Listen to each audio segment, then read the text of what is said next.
Good afternoon. On behalf of the family of Don Brown, I want to welcome you and thank you for being here today for this service to remember many times. My name is Jeff Patterson. I'm the senior pastor here at the Boulder Adventist Church, but I've been around here a lot shorter time than he was. And there are many more of you here who know so much more than me, so I'm a learner here today, but glad to be here and be a part of this, and thankful for that so many have come, and that Daryl is able to lead out for us today, who was here during many of these years in this important time. So thank you so much for being here. Let's begin with prayer.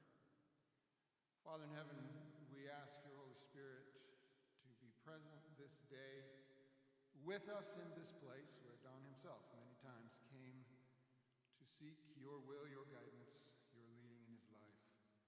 We pray, Lord, that as we share in this time, we will rightly remember, and that you will do a work in our hearts in this time, binding us together as we remember this life, this day.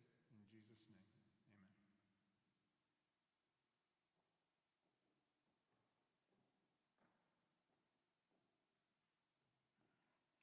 We're going to sing a congregational hymn to begin with. A great hymn, which was one of Don's favorite, How Great Thou Art. And you can remain seated or standing, whatever you please. And we'll sing just the first and last verse of this great old hymn, How Great Thou Art. If we can find the words. Here we go.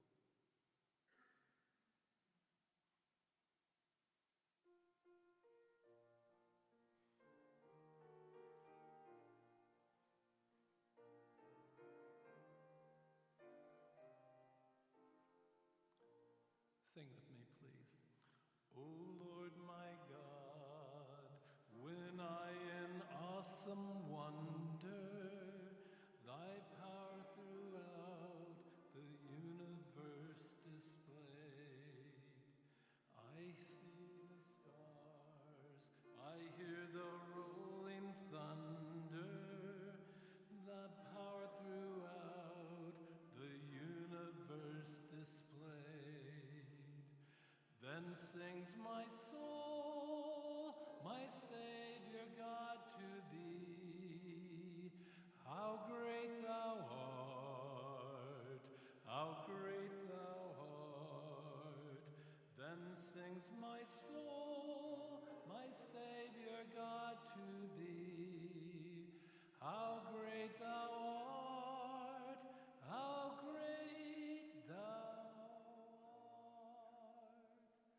When Christ shall come with shout of acclamation and take me home, what joy shall fill my heart? Then I shall bow in humble adoration and there proclaim, my God, how great thou art. Then sings my soul, my Savior God, to thee. How great thou art, how great thou art. Then sings my soul, my Savior God, to thee. How great thou art, how great thou art.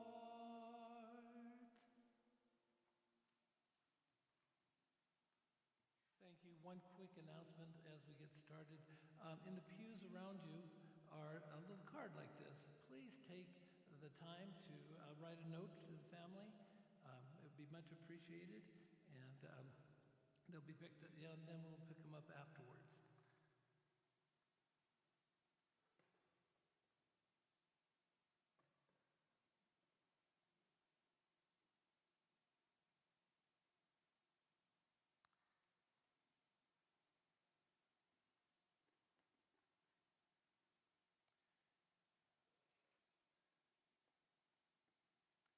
known Don Brown for almost 30 years. It was my pleasure to be his pastor for a number of those years.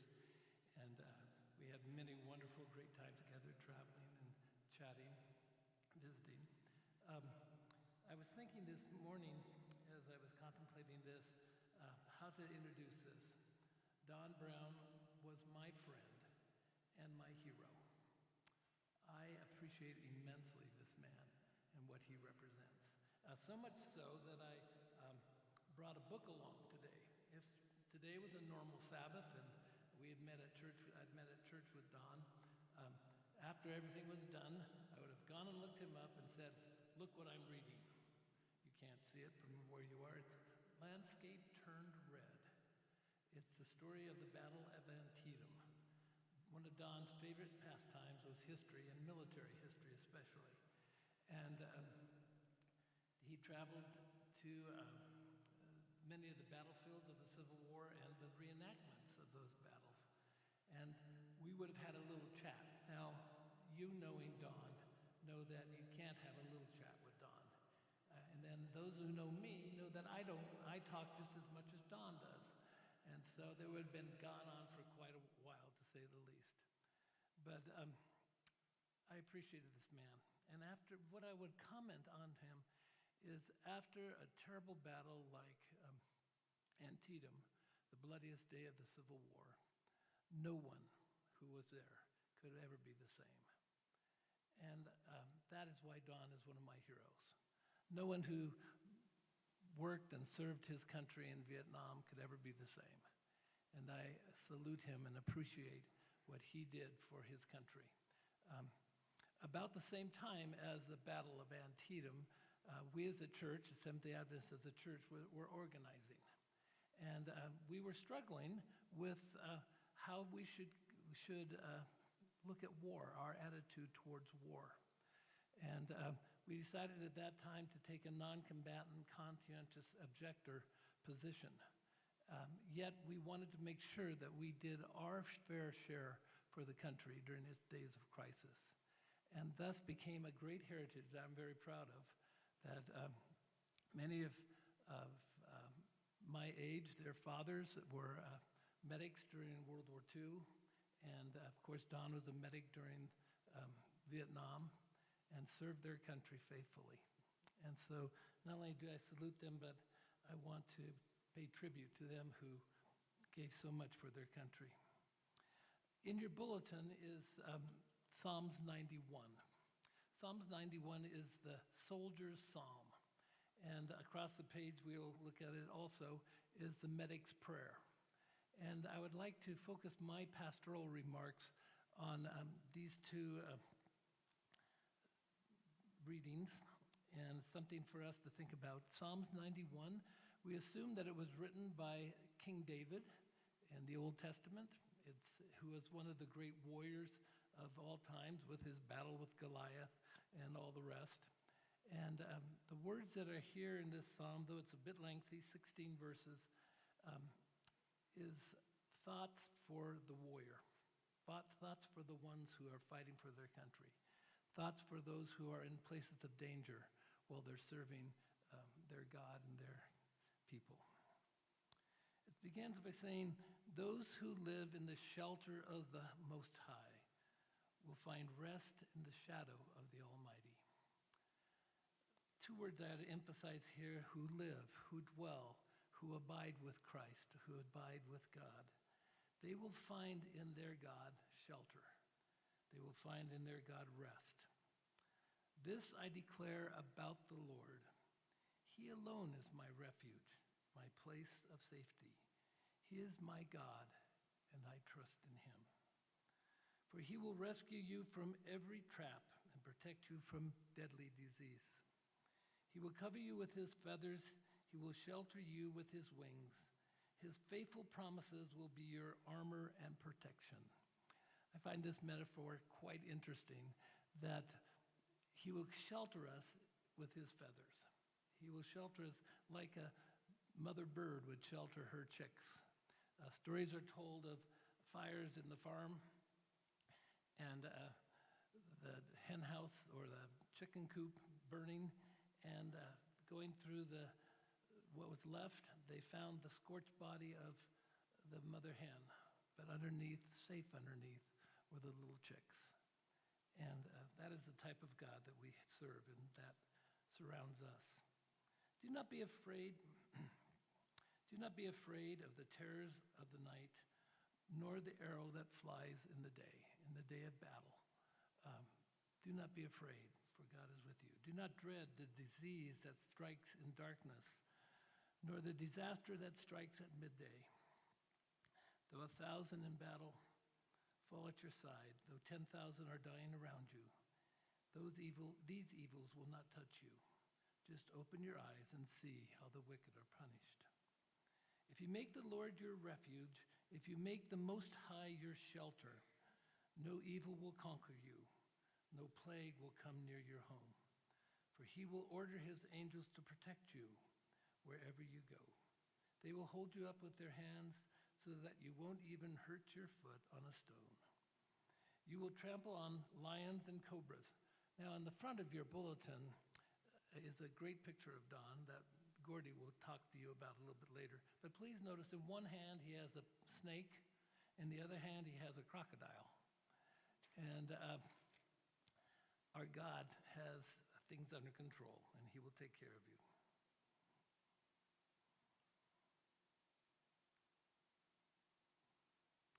You will trample upon lions and cobras. Verse 13, you will crush fierce lions and serpents under your feet. The Lord says, I will rescue those who love me. I will protect those who trust in my name. When they call on me, I will answer, and I will be with them in trouble. I will rescue and honor them. I will reward them with a long life and give them my salvation.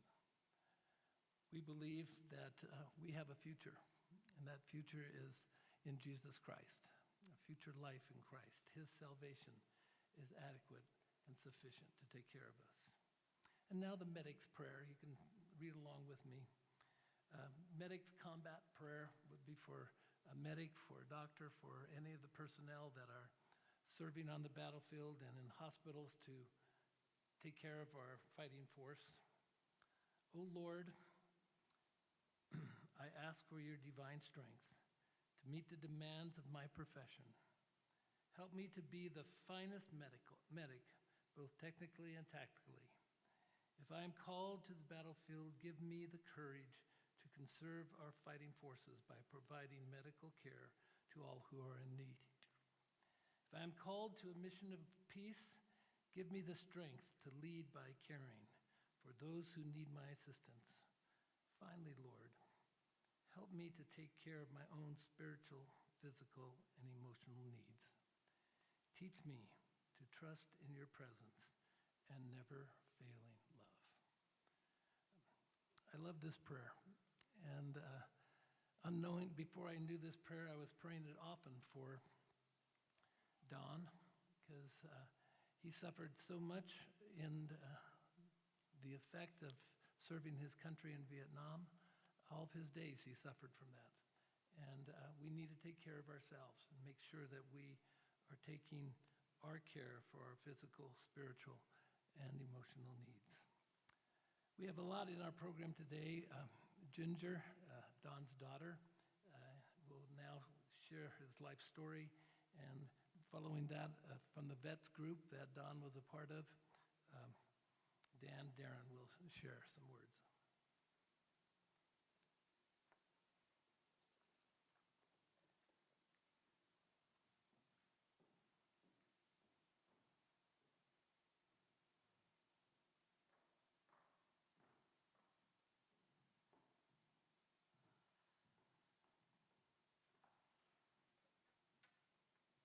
Oh, it's been a while since I've stood on this stage. I sang in the choir and played in the band and all the good stuff over the years. I know Dad would be so pleased to see all your faces here today. I'm here with my sister-in-law, Amy. This is Michael's wife.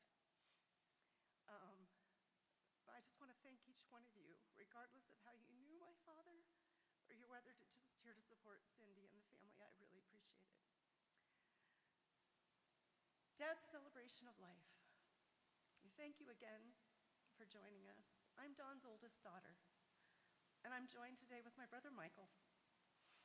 And we grew up in this church. We went to BJA. We're so grateful for the love and support that each one of you have. Also joining is Dad's youngest sister, Sandy, my son, Brandon, my partner, Mark, Jen, Renee, Cindy, and Amy. Dad lived quite the extraordinary life. He was born November 1st, 1935, in Auburn, New York.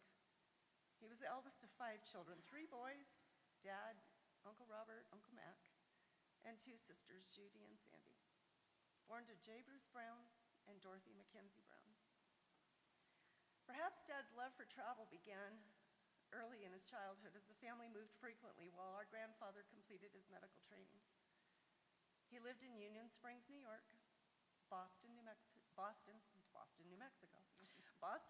Mexico, finally ending up in Glendale, California. He attended Newbury Park Academy and then graduated high school from Glendale Academy. After high school, Dad graduated from La Sierra College, married Diane Nicola in 1960. He then attended Loma Linda University School of Medicine, then known as College Medical Evangelist, graduating in 1965. Interesting note, during the days that he was in medical school, he did part of his training at the White Memorial Hospital and part of it at Loma Linda. Following graduation, he completed a year of externship at Glendale Adventist Hospital, where his father started the OBGYN program.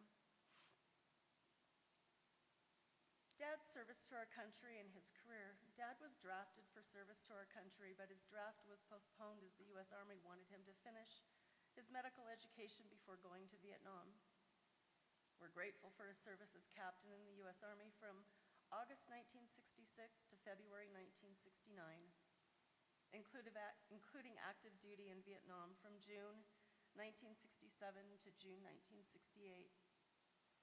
He gave me a copy of his DD-214 a couple of years ago, and I noted in there that he received the following medals: National Defense Service Medal, Vietnam Service Medal, Vietnam Campaign Medal, and the Army Commendation Medal. After his military service, Dad returned to Southern California to complete his residency in anesthesiology at LA County and the White Memorial Hospital. During this time, Diane and Dawn adopted Michael and myself. I got so lucky.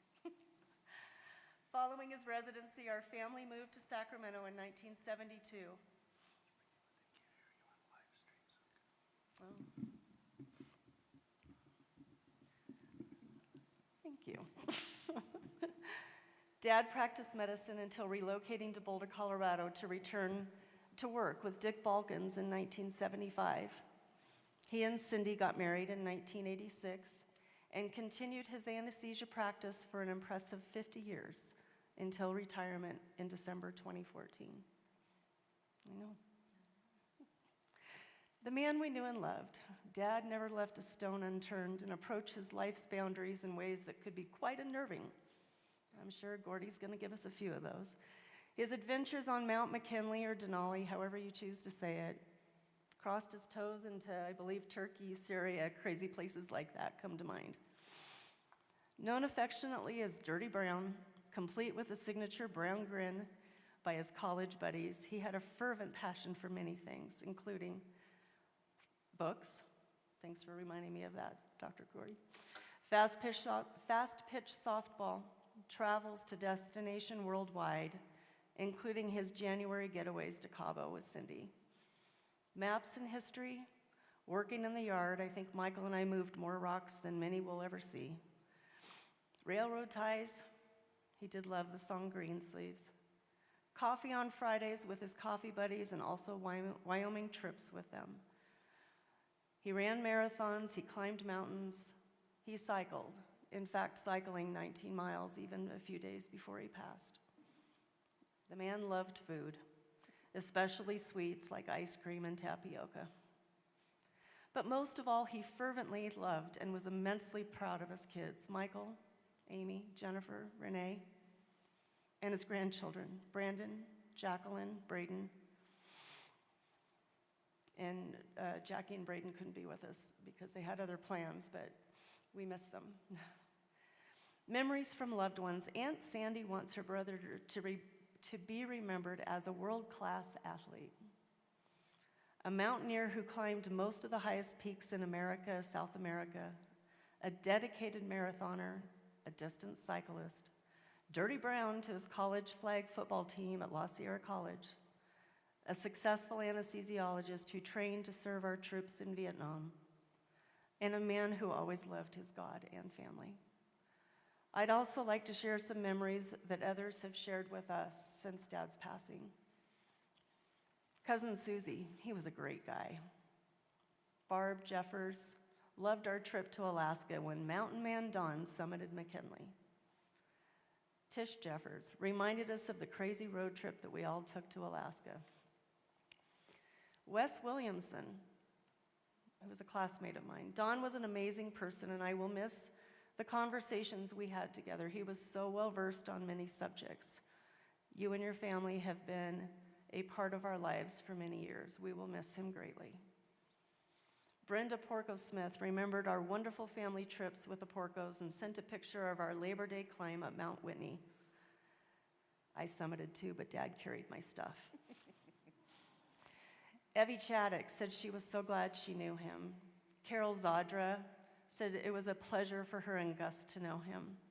Clark McCrane, I was talking to him 3 days before he passed. Clark will miss those conversations, and he'll miss them with you too, Clark. Marilyn Allfalter Hembury, I remember his regal presence when I was with your family as we were growing up. He clearly loved his kids. Steve Lake said they shared so many stories over the years. Dad's story will continue to be part of Steve's story. And Ron Craig, oh my goodness. Don was a great buddy. We shared many stories and laughed a lot. I will miss him dearly. Ron, he's gonna miss you too. He loved those times that you spent together. Debbie Lake said that Dad was one of her most favorite people who has gone too soon. Mike Brzezinski, and I forgot about this. Such sad news. I often reflect on the people that had an impact on my life, and your dad was one of them.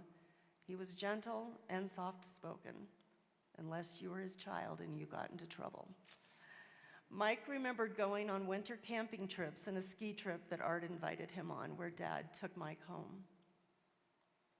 Greg Chaddock said he was a good man and he will be missed, and we're grateful for each one of you sharing your stories. Final years, Dad felt so cooped up during COVID. One day I said to him, Dad, just come see us. And he's like, really? I said, yes, why not? I said, of course, Brandon and I would love to see you. He was delighted and set off for Colorado in his little BMW, driving to Nevada, stopping at every historical marker and museum that caught his interest along the way because none of us were there to stop him. He visited for 2 summers, and we treasured this time exploring northern Nevada and the eastern Sierras together, enjoying quality one-on-one time together. And after one of these visits, he continued on to Modesto to visit Aunt Sandy, and then to Southern California for some special time with Michael and his family. These were certainly cherished memories for all of us. Personal goodbye. Michael, Jen, Amy, Renee, Brandon, Jacqueline, Braden. Dad always told me how incredibly proud he was of each one of us and how very much he loved each one of you. Cindy, our hearts are with you as the pain runs deep for us all. And you have a great support system here in the church. Dad, thank you to you and Mom for choosing Michael and me to be part of the family. Growing up in the Brown family was truly exceptional. I will miss you every day and think of you every time I'm out for a walk. Thank you for always being one of my biggest cheerleaders and for loving every time I sat down to play the piano. We all miss being able to pick up the phone and talk to you and get that amazing dad hug, if only for one more time. Congratulations on a life well lived, and we will continue your legacy by living well. Maybe a little travel along the way. It hurts because we loved, and we lived an awful lot. Thank you again for being here.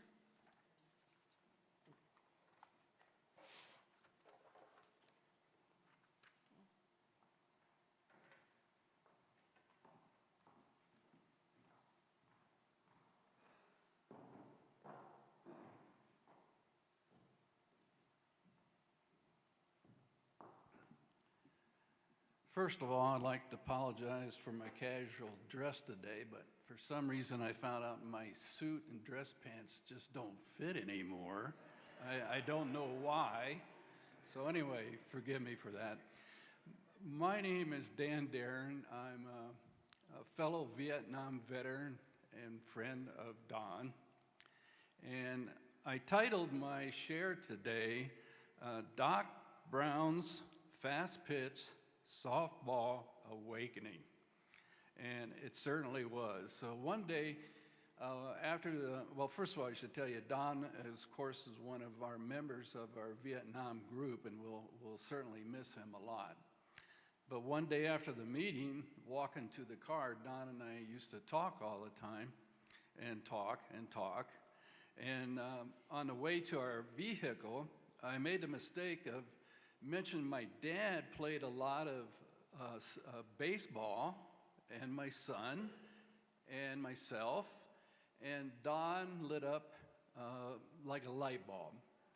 All these softball memories just flooded him, and I couldn't hardly get away from him. He followed me to the car, and he shared this with me for a good 25 minutes before I could get out of there, which was great because it was great stories.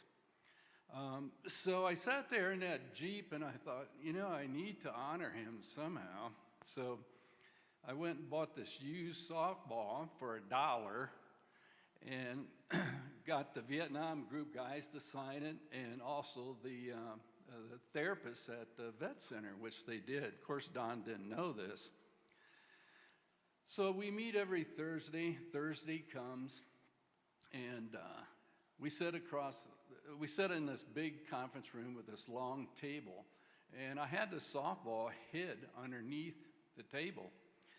And Don's down here on the left, and I'm at the head of the table. And I was waiting for a lull in the conversation, and it finally came. So I brought that ball up and slowly rolled it down the table to Don. And here's the guy who never showed any emotion. He picks up that ball, rolls it in his hand till he gets the stitches where he wants them on his finger, and he stands up, kicks his chair away from him, and proceeds to show us his pitching form. And we're all looking like each other. Well, go, Don, go. He's really getting into it. And for 25 minutes, he shared his military experience and civilian experience playing softball. And I don't know if you know this, but Don was so good that they would fly him to different locations in Vietnam to play ball. They'd fly him all the way to Vung Tau. So that tells you how good Don was pitching. So I said to Don, Don, if you want, bring your softball glove, and we'll just throw the ball around after the vet meeting. And he said he would like that. So Don shows up next Thursday, and guess what? I forgot my ball glove. But Don was sitting there just like a kid, still had his glove. And I couldn't say no, so I said, I don't need no stinking ball glove. Let's go play. So we went outside in the grass, and we just threw the ball around. And we played until my hands were blue, and I finally had to quit. But I could tell this wasn't quite what Don wanted, just throwing the ball back and forth. I would throw overhand, he would throw underhand. And this came to light as we're walking away. Don says, I'd like to go to a softball field where there's a home plate and a backdrop. Now that should tell you exactly what was going in Don's head. So Thursday comes, Don brings in a lot of pictures of his teammates, which was great. And he shared stories of them, and maybe a few of you are still out there that played ball with Don. So the time comes, and I said, Don, I found a ball field. Let's go play. So he follows me to Boulder North Park, and they have 2 great fields there. And I get out of my car, and I got my softball glove, a ball, and my worn out Skechers. Don gets out of his car, and he's got his softball glove and a ball, and he's got his metal cleats. And I knew I was in for a great experience right then when I saw those metal cleats. So we go to the dugout. He's putting on those metal cleats, and he's telling me the story about them with extra leather and metal plate on the toes. And eventually we get out in the field, and I'll never forget what he said. Once he stepped on that field, he said, "Dan, this feels good." And I said, "Yeah, it sure does." So he goes out to the mound. I go behind home plate, and we just throw the ball back and forth. Again, overhand, he's throwing underhand. And I could tell he was bored. This isn't what Don wanted. He wanted a pitch. So I said, okay. So I cleaned off home plate, squatted down like a catcher's position the best I could, and Don lit up. He looked at my glove, did what he called presentation, wind up and threw that ball, and he threw it right over home plate in the strike zone, his first pitch. It was amazing, and I yelled out to him. I said, "Don, you still got it." And I said, "But don't throw your shoulder out." And of course, that didn't mean anything to him because he was going to throw the ball. And he did it probably 12 times before I said, "Okay, it's my turn." So he went behind home plate. I went out to second and third and threw in. And then we got to the point where I finally said to him, "Don, I chu hoi," which means I surrender, I quit, which is Vietnamese. I was playing with and I didn't tell Don, I had a Baker's cyst and 2 tears in my right knee. I was fixing up a repaired rib, and I had a bad rotator cuff. But we didn't care. We was out there to play. So we go back to the bullpen, sit on the bench. Don takes off his cleats. But picture this. Picture 2 9-year-old boys, young boys, sitting on the bench. And that was us. Because Don says in a quiet voice, he says, "Could I try your glove?" I said, "Sure, if I can try yours." Just like 2 kids. So we did. We just threw the ball on our gloves, and we're having a good time. And we talked about military things in his civilian medical field. And it was time to go. So as we walked to our cars, we're both going, "Oh, we're going to be sore tomorrow." And we were sore. But it was special for both of us. And that was the last time I seen Don. And he was a great soldier. He was a great medical professional, father, and husband, and of course, a friend to many of us. He will be missed. Thank you.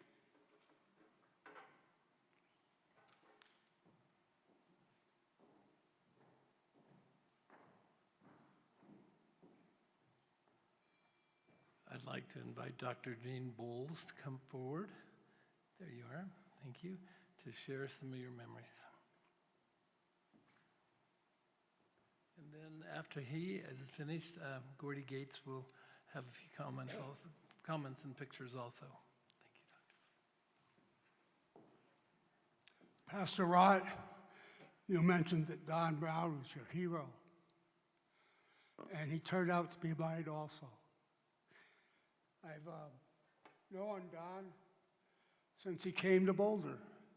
I was here as a surgeon and have worked with Don and Cindy for all these years. An anesthesiologist, as part of a team of nurses and all the others that help support us, is one of the most important parts to a surgeon, as well as to you, the patient. But to have an anesthesiologist that you trust, feel comfortable working with, is one of the, it can't be any better, and Don was that. Every time we worked together, I felt relaxed and comfortable, and we did some very difficult cases together over the years. And so that was a great memory, but I didn't really know Don. We never talked about much of our personal lives or our past, but we talked medicine. And then after I retired, several years ago, about 9, I was giving a talk, a book report on All Quiet on the Western Front, and some of my own military experience along with it. And Don was there, and I'm not sure how he heard about this, because I think it was in North Denver. And but Don was there, and subsequent to that, we began talking and getting to know each other. And Don had been meeting with another anesthesiologist, John Ryan, who's here. And John and I had worked together also, but I can't say I really knew John that well. And since that time, we've been getting together weekly, almost always, in a little coffee shop in Longmont, mostly.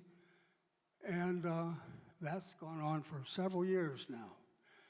And I think we've all, we've looked forward to that greatly. We've traveled together. During the pandemic, we traveled into Wyoming, into the Red Desert. We went to many of the forts of the past. We went out in Colorado and visited many battle sites. And it's been such a wonderful relationship. But along with that, we're Vietnam vets. And while we talked about that at times, it wasn't like it was an every meeting experience. And yet, if you understand post-traumatic stress, some of the most therapeutic things you can do is to find people that have had similar experiences and talk with each other, and that has proven to be most helpful. And we all have suffered from our post-traumatic stress, from the experiences of the things that we've seen that are very awful. And this has turned out for me to be the most wonderful experience I've had in my latter years. So I just want you to know that I found Don to be such a special, special person to me. We bonded in very special ways. And I'll never forget, and I'm forever thankful. And I would like to acknowledge Cindy and his family. In fact, Cindy and Don and my wife and I traveled down to the Moab and into that part of the world once. So we've had some very, very wonderful times. Thank you.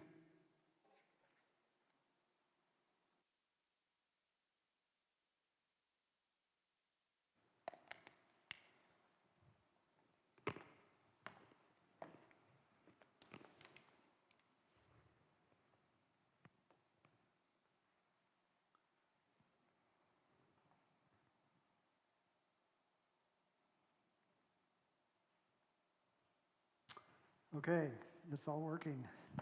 You worry about that. This is one of my favorite pictures of Don. Can you see him down there in the lower right corner? Well, I sat in the car, and Don jumped out of the car, and he ran across the street, and he sat for about 10 or 15 minutes, and he just looked. And I can only imagine that what he was thinking about was I'd like to climb that mountain. I need to plan a trip here. And then next in his mind was how he was going to explore that mountain on his way up. And then he started thinking about how much risk it was going to be, because this is 16,854 feet. And then he thought, well, maybe at my age I shouldn't do that one, but I can do others.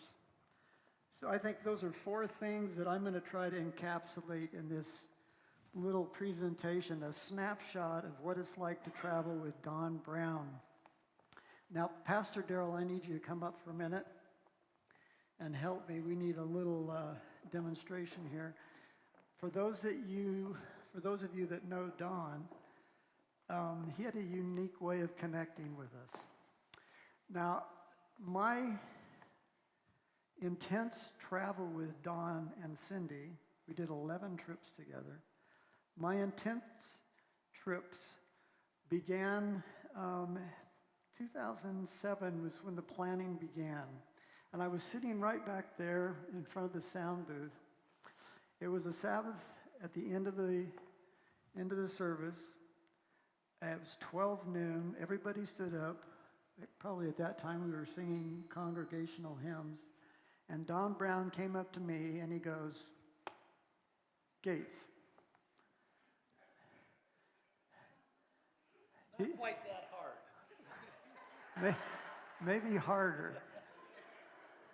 I guess he thought I needed a good whap to get his attention, but it was always Gates.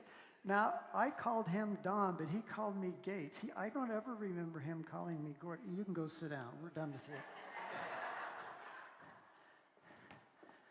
But that's how we connected. And he says, "Gates, do you want to go to Israel?" And I go, "Oh, for sure."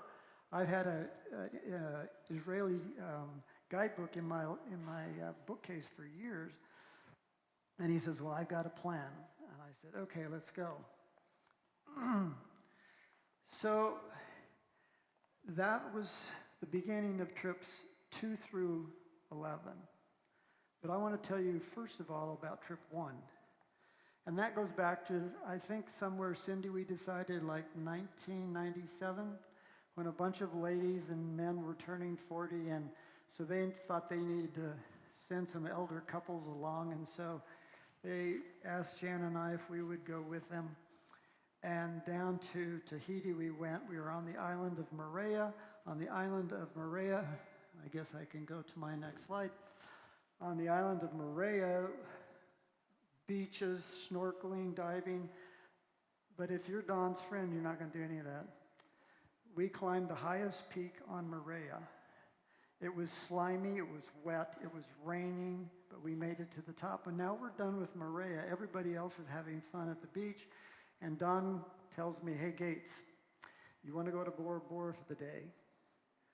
This is Bora Bora." Now, that is the most beautiful water in the world. If you're going to go to Bora Bora, you are going to snorkel and dive, right? No, you're not.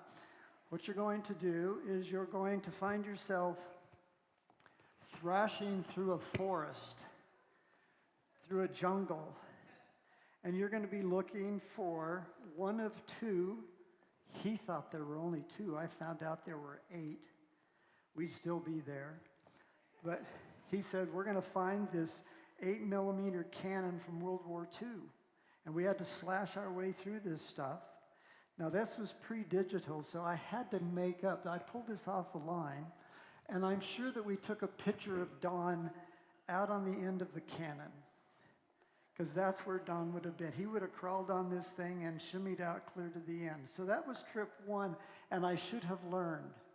I should have caught wind of what Don was really like, but now I'm getting prepared for trips 2 through 11, and we're not going to go through each one, but I want to talk to you about how Don planned a trip. I want to talk to you about his exploration as we went on trips. I want to talk to you about a little bit about the risk he was willing to take, because he took me and my wife to some pretty risky places. And then I want to talk to you about his love for the mountains. So, Don, the trip planner. Now, that was half the fun of planning a trip, is getting together at a coffee shop sitting down with our books, Don would bring the most, and talking about what we wanted to see, what we wanted to do. But Don is laughing in this picture because he knows something that we don't know. He's already planned the trip. He's been to Cabo. And in Cabo, he would read all the books, all the guidebooks. He would come to the coffee shop planning meeting, and he already had the trip outlined. And there was a lot of military, there were a lot of mountains, and there were a lot of UNESCO World Heritage sites that you have never heard of.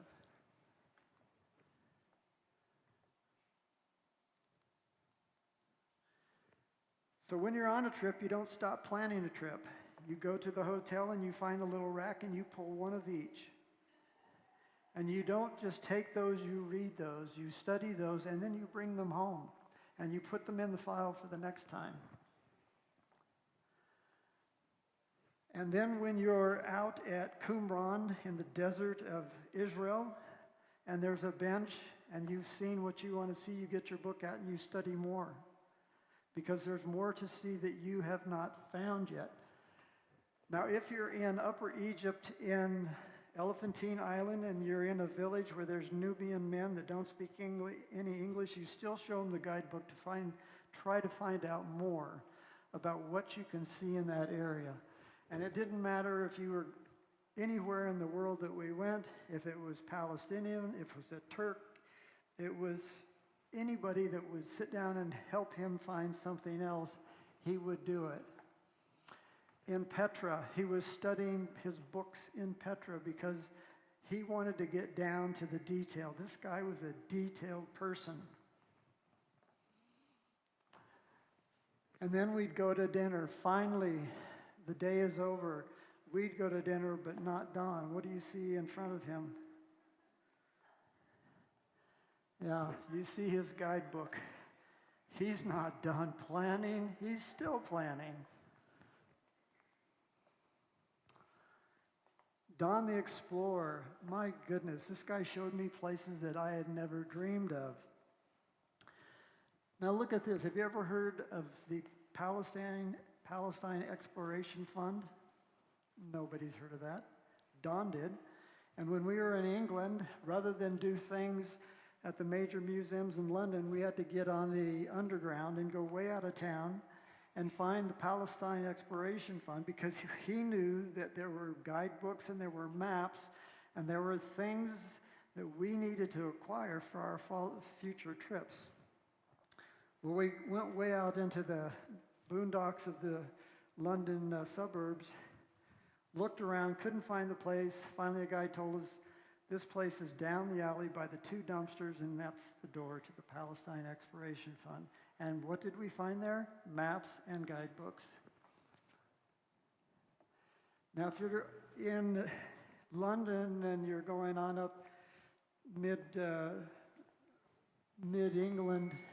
you get to Hadrian's Wall, and Don has read about it, studied about it, knows the length, the diameter, knows all about the fortifications, when and where. He says, well, let's go for a hike. So here we are hiking with Don. Do you see Don? We're hiking with him. Now, there he is. He's our guide. He's got all the information. I've got the camera, and we're just not communicating. But this was typical. Now, if there was a cave, if there was a tunnel, a cave, a cistern, a sewage draining system, that was meant for exploration. This is a tunnel in Hattusha. Everybody heard about Hattusha? Yeah, Don had. This is a salt mine near Dokyabayazit in eastern Turkey. Everybody heard of that one? You got to go there.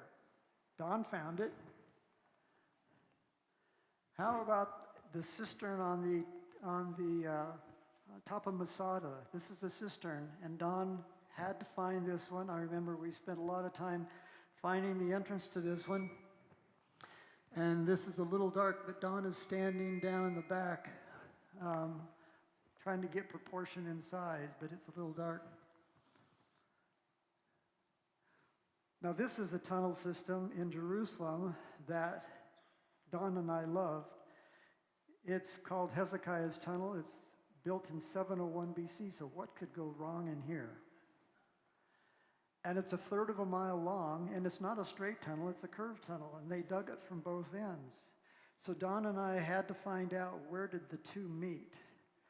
Well, here we stand at the entrance. Don has got the headlight, so he's leading. Water is knee-deep in some places, then it gets shallower, then it gets deeper. It gets narrower, and the one thing we didn't know is that Cindy didn't like narrow, tight spaces. And so we put her at the back.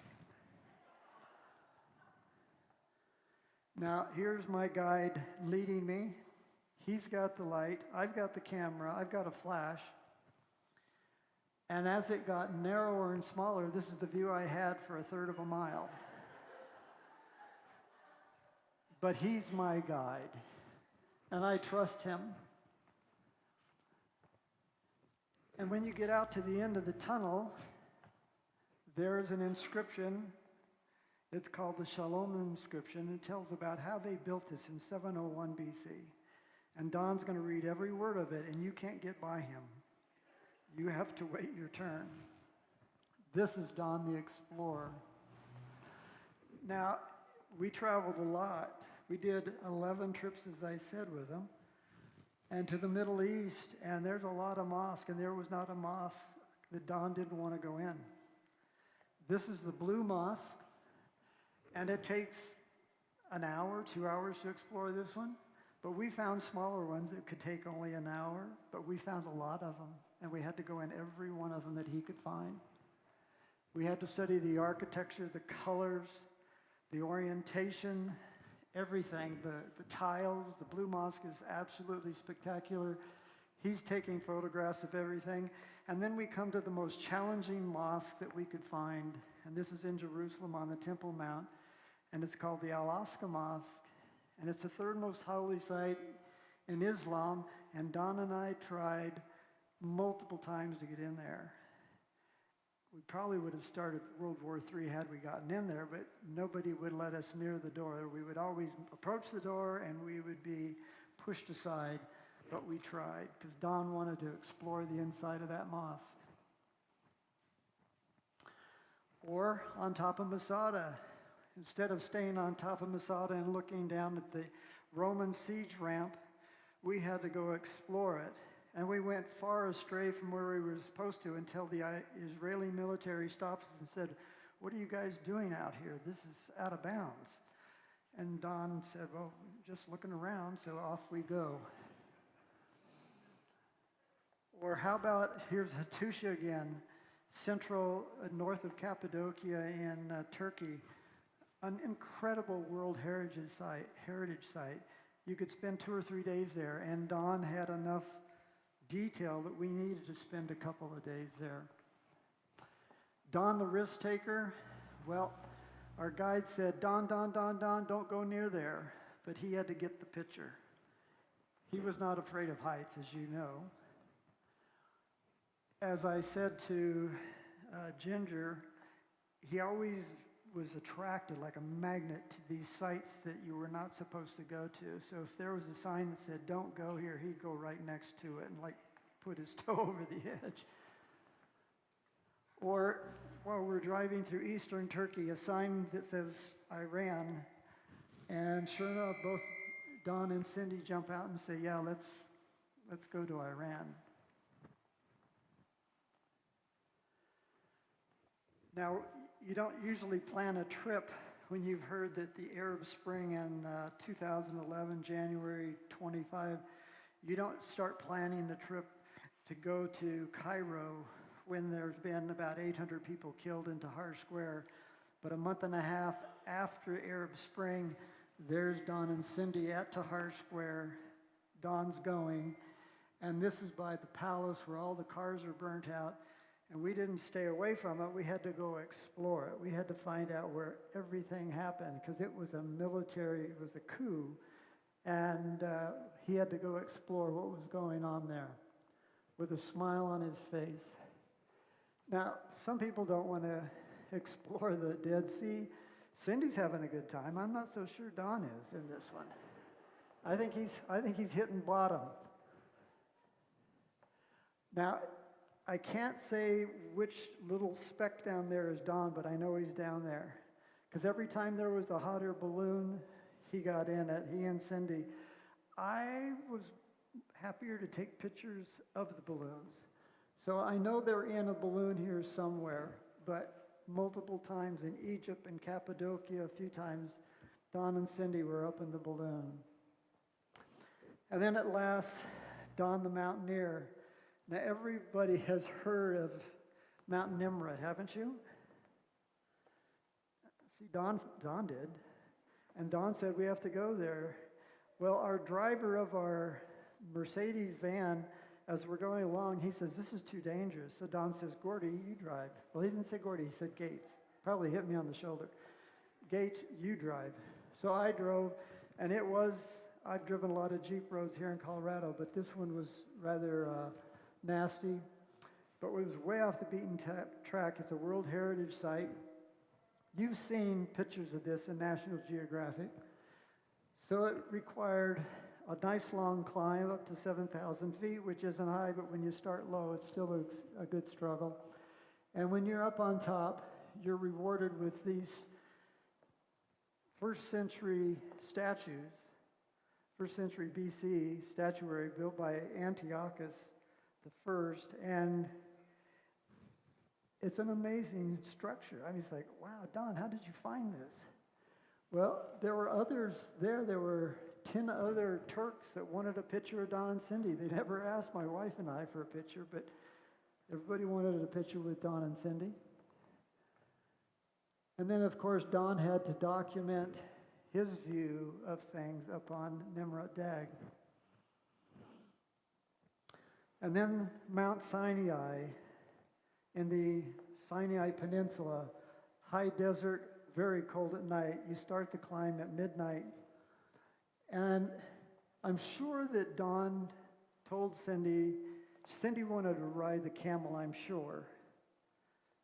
But Don told Cindy, no, halfway up the mountain is a Starbucks. And sure enough, Don was not lying. There was a Starbucks halfway up. But when they got inside the building, Cindy's a little disappointed. And Don goes, well, I saved the money from the camel. And the last mountain I want to show is Mount Ararat. That's the one I started with. We got to this hotel, Eastern Turkey. We're only 4 kilometers from the Iranian border. And in the evening, Don got us there, and he said, well, I've arranged for us to go out and see the Ishtak Pasha Palace. It's on the Silk Road, and it's another UNESCO World Heritage Site. We thought, oh, another one of those, right? Well, this is amazing. And these are the kinds of places this guy took us to. And it's not that we had a guided tour with 50 people. We had a private. The guy said, really, it's locked up, but I have a key. And Don said, well, let's go. So we went. And he took us to this incredible palace in Dogibayazit, right on the Iranian border. I mean, amazing guy. But this last picture really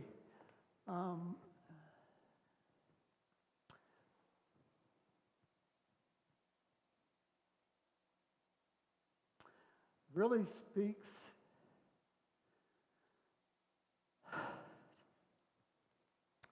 to the guy that I came to love. After he got done looking at it for 15 minutes and doing his dreaming, he came back across the road and he said, let's go this way, right towards the Iranian border. And I said, Don, that's Iran that way. We can't go that way. He goes, no, I read in the guidebook that there's a museum on Noah's Ark. I said, Don, no. He says, go down that way. So we drove towards the Iranian border, and he was right. Now, he says 5 kilometers this way. So I go, well, that's good enough for me. We're close. And he goes, no, go right. So we go right. We go down 2 or 3 kilometers, and we come to a dead end. There's a military base on the right, an open road on the left. He says, go left. So we went left, and we didn't find a museum. It's all bolted shut. It's an old, dilapidated building. But we got a good picture.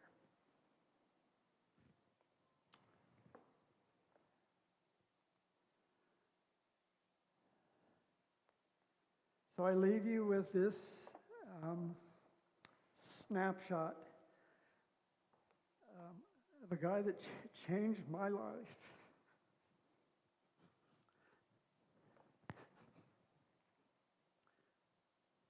And a guy that taught me the passion of curiosity.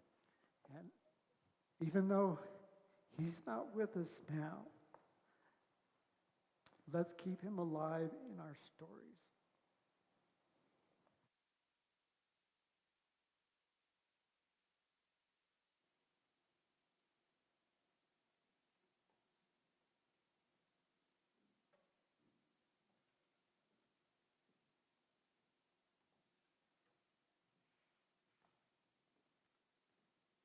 Thank you, Gordy. That was really a remarkable view into life with Don. And it says so much more, really, than just the travel. It just talks about who he was as a person, a father. It looks like, as I'm reading the program, I have the last word about Don, and that's challenging when so much has been said about him. But Don, I had the privilege of being Don's pastor from 1994 through 1997. Now, that's a long time ago, 30 years ago. But I've been alongside him along the way as he's been a member of our Bible class for many, many years, continued to share time with him and stories.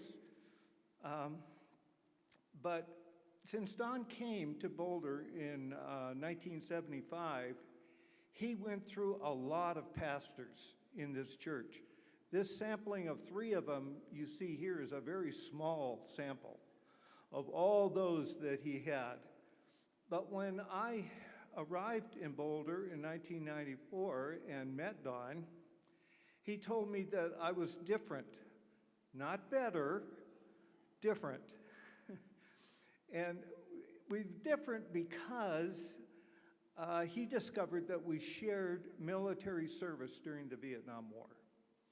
And he hadn't met any pastors, had that kind of experience. And he, as you saw, he's curious about everything. So he's very curious about that, and it led to a lot of conversation. And what I admired about Don is we have heard, without much detail, appropriately, about his experiences as a surgeon, anesthesiologist during the Vietnam War. Of note is the date, 1967 to 1968. That would have put him in Vietnam in January of 1968, in February of 1968, and they call that the Tet Offensive. And so you can just imagine what was happening in his life and his world during that time period. But what was remarkable to me about Don is he had to navigate those experiences as a person of faith. And many people who navigated that time period in a variety of ways weren't able to hold on to their faith. They saw things, they experienced things that were so traumatic and so difficult and so hard to organize in your life that faith came very difficult. Now, one of the things that you see about Don is his incredible zest for life. I don't care whether it was his career as an anesthesiologist, which he practiced for so many years, 50 years, whether it was his playing softball, whether it was his travel with Gordy. And so we had conversations about how did you navigate that as a person of faith. And what I got from those conversations with him were two things. One was he walked out of that experience with this sense of how precious life is. When you see that much loss, that much damage to human beings, and you're there responsible to provide care for them, it is a experience that challenges you to your core. And Don never ran away from that. Many people just try to shuttle it on the side and go on with their life, but he never ran away from that. He joined veterans groups. He talked to people about what that experience was like. But he did something bigger in my mind, something better, is he translated what he saw, besides what he had to navigate in his personal life about those experiences, he translated it into how wonderfully precious life is and how much of himself he had to bring into it, to his family as a father, as a church member here. And so he took his faith experience, his relationship with God, his trust in God, and he built something out of that experience. A lot of people could never do that. And yet, at the same time, he didn't run away from it. He embraced how he was struggling with that, but he translated it in this marvelous way to create this marvelous life that we celebrate today. And so I keep thinking about the book by Tim O'Brien about his Vietnam experiences called The Things They Carried. What people carried forward from that. Don carried forward his faith, his trust in God, and he built the kind of relationship with God that could take that and translate it into the remarkable life we all experienced. And so I'm so grateful for the opportunity to have him in my life and to benefit from what he did in his life and how he navigated the most difficult parts of life and gave back so much love to everyone. Let's have a word of prayer, shall we? Good and gracious God, what a wonderful man. What a wonderful life. Filled with adventure, zest, love, accomplishment, presence, commitment, faith. And today we gather together in remembrance of the joy of participating in his life, to thank you for the gifts that he gave us in his life, and to praise you for the wonderful presence that you created in his life. We have to go forward, holding on to that love and those memories, but we do so with great gratitude and appreciation for this wonderful man. In Jesus' name, amen.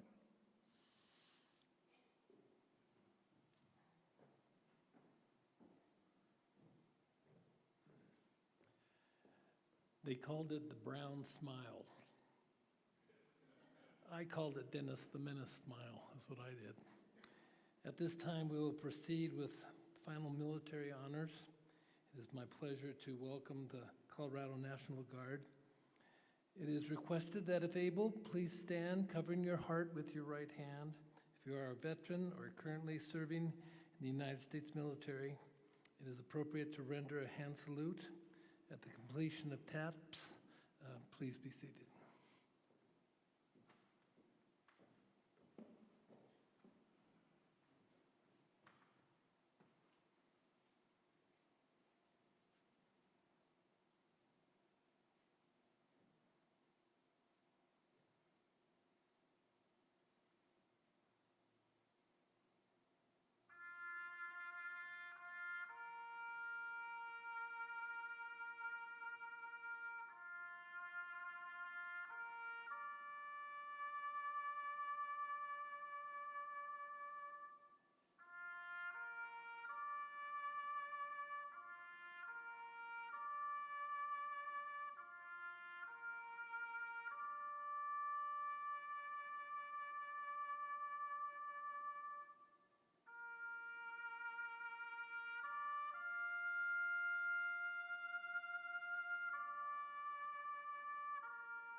Please stand with me and we'll sing together 2 verses of the great hymn, Amazing Grace.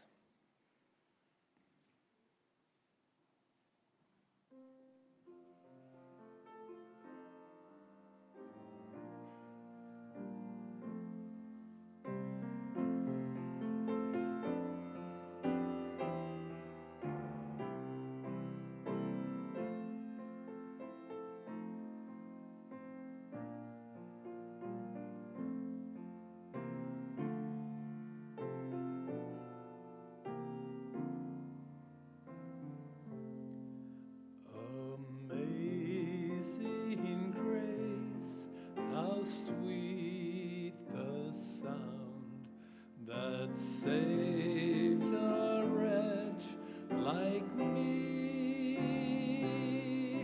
I once was lost, but now I am found. Was blind, but now I see. When we've been there 10,000 years, bright shining as the sun, we've no less days to sing God's praise than when we first begun.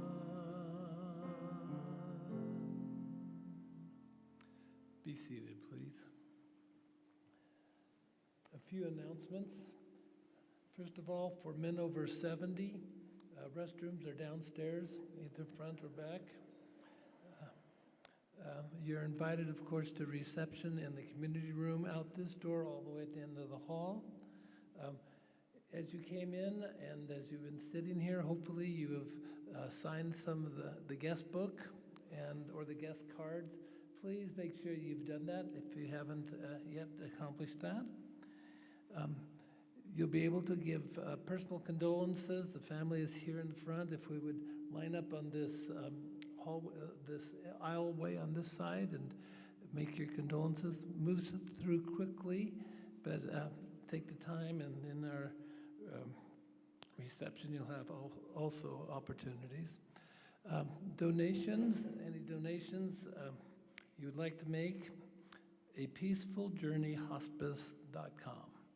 That's all one word, a peacefuljourneyhospice.com, or here to the Boulder Seventh-day Adventist Church. Our special thank you to our participants and for everyone who's made this service possible. And Cindy, to you and your family, we extend our condolences and our prayers are with you. Thank you, everyone. God bless you. And let's always remember this good man